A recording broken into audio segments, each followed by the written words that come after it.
Libo-libong pamilya ang apektado matapos ang naitalang pagbubuga ng uson ng Bulkang Mayon sa Albay.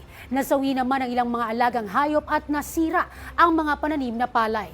Kasabay nito, tiniyak ng Pangulo ang tuloy-tuloy na pagpapabot ng agarang tulong sa probinsya. Si Nomer Corporal sa detalye. Pasado alas 4 ng hapon nitong Sabado, nabalot ng makapal at maitim na usok ang kalangitan ng ikatlong distrito ng probinsya ng Albay. Ito ay matapos ang pagkakalapag o pagkolaps ng lava dome ng Bulkang Mayon sa barangay Miisi, Albay. Umabot ng 2 oras ang ibinugang pyroclastic density current o uson na sinabayan ng malakas na hangin na nagdulot ng mabilis na pagkalat ng abo sa malalaking bahagi ng probinsya. Ayon kay Albay Governor Noel Rosal, umabot na sa mahigit 6,000 households ang inilikas mula sa 52 barangay sa Ginubatan, Ligao City at Kamalig na apektado ng ashfall. May mga naitala ring namatay na alagang hayop kasabay ng pagkasira ng mga pananim na palay at gulay. May initial stage na ako na maraming namatay na mga hayop na natabunan, lalo na yung mga nasa 6 kilometers na hindi inalis ng mga maya. So yung mga agriculture naman, yung damage to crops and palayan, ito ang medyo mahirap kasi sayang yung ating mga pananim, mataba na at waiting na ito this coming June sa harvest. So we just have really to deal with this. Agad naman na nagsagawa ng clearing operations ang Department of Public Works and Highways sa panguna ni Secretary Vince Dizon, katuwang ang APSIMO at Bureau of Fire Protection sa mga apektadong kalsada. Kahapon, ilang daan na rin ang muling naging passable sa mga motorista. So passable na po ang highway natin sa Maharlika, linking Albay to Camarines Sur in Naga. So ngayon po, nakapag-release tayo ng mga N95 face masks, lalo sa mga barangays na frequent tatamaan in the municipality of Ginobatan and Kamalig. Nagpasalamat naman ang gobernador sa agarang tugon ng pamalaan, kabilang ang pagpapadala ng tulong ni Pangulong Ferdinand R. Marcos Jr. sa harap ng posibilidad na madagdagan pa ang mga apektadong pamilya. Tuloy-tuloy din ang paghatid ng tulong ng Department of Social Welfare and Development sa mga evacuation center. So far sa ngayon, malaking salamat at palaging naka-instruction. Nandyan yung instruction ni Secretary Gatchalian na the DSW will be the in charge in the food supplies. Samantala, nananatiling mahigpit ang pagbabawal sa anumang aktibidad at pagpasok sa loob ng 6-kilometer permanent danger zone ng bulkan. Pinapaalalahanan din ng publiko na magsuot ng face mask upang maiwasan ang masamang epekto ng abo sa kalusugan. Nananatili sa alert level 3 ang Bulkang Mayon. Para sa totoong balita sa Bagong Pilipinas, Nomer Corporal, 13 tanghali ng Congress TV. At kaugnay niyan, makakausap natin live via Zoom si Dr. Paul Alanis, Supervising Research Specialist ng DOST PHIVOLCS. Magandang hapon po, Dr. Alanis. Si Zai Chua po ito, sir. Yes po, magandang hapon po sa inyo at sa atin. Yes, sir. Para po sa kapakanan ng ating mga televiewers, ano na po ang kasalukuyang kalagayan ng Bulkang Mayon at nasa anong alert level number na po ito sa ngayon?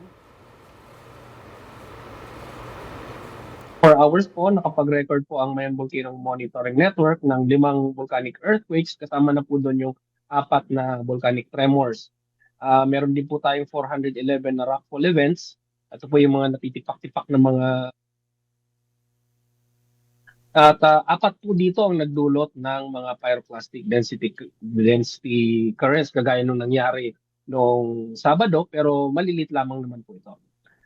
Overall po, nasa alert level 3 pa rin ang Mayon Volcano. Sir, si Greg Gregorio po ito, no?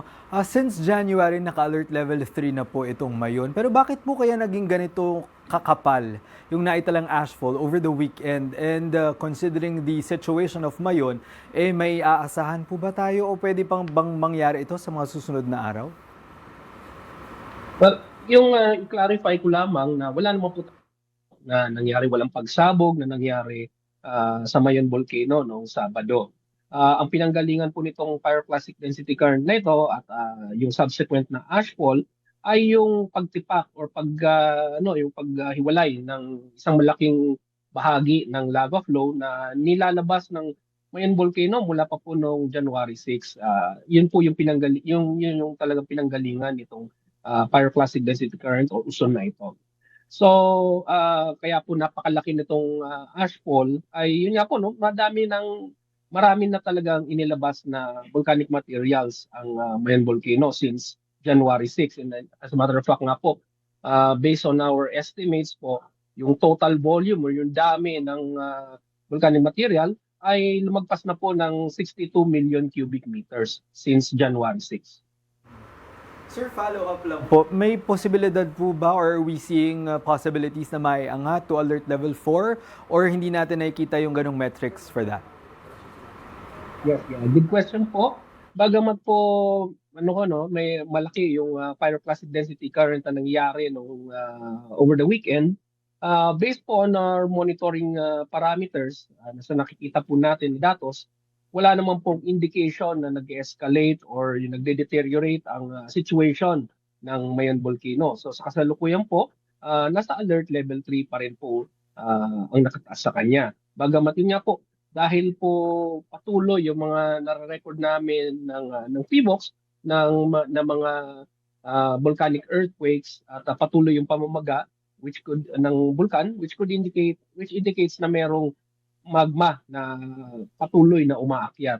So even if hindi tinataas ang alert level status niya, maaring itong ganitong activity ng Mayon Volcano ay magtutuloy-tuloy pa. Dr. Alanis, si Nudge po ito. That's good to hear, no, sir. At least kahit papano, mas magandang balita yan na hindi nga aabot sa level 4.